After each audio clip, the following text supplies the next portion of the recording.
When the child was grown, one day he went out to his father to the reapers. He said to his father, "My head, my head." He said to his servant, "Carry him to his mother." When he had taken him and brought him to his mother, he sat on her knees until noon, and then died. She went up and laid him on the man of God's bed, and shut the door on him, and went out.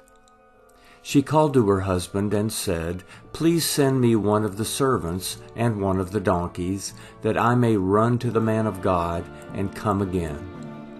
He said, "Why would you want to go to him today? It is not a new moon or a Sabbath." She said, "It's all right." Then she saddled a donkey and said to her servant, "Drive and go forward. Don't slow down for me unless I ask you to."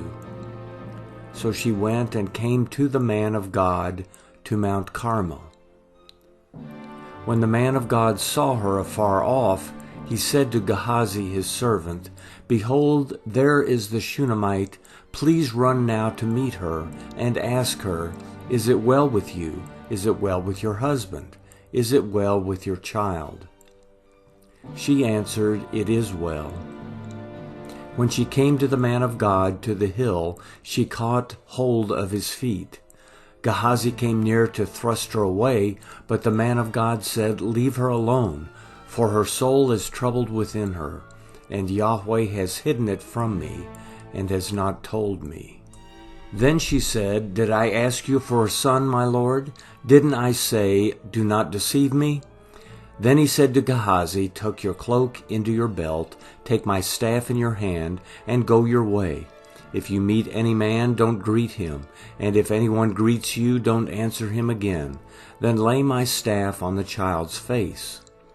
The child's mother said, "As Yahweh lives, and as your soul lives, I will not leave you." So he arose and followed her. Gehazi went ahead of them and laid the staff on the child's face, but there was no voice and no hearing. Therefore he returned to meet him and told him, "The child has not awakened." When Elisha had come into the house, behold, the child was dead and lying on his bed. He went in therefore and shut the door on them both and prayed to Yahweh. He went up and lay on the child, and put his mouth on his mouth, and his eyes on his eyes, and his hands on his hands. He stretched himself on him, and the child's flesh grew warm. Then he returned and walked in the house once, back and forth, and went up and stretched himself out on him. Then the child sneezed 7 times, and the child opened his eyes. He called Gehazi and said, "Call this Shunammite." So he called her. When she had come in to him, he said, "Take up your son." Then she went in, fell at his feet, and bowed herself to the ground. Then she picked up her son and went out.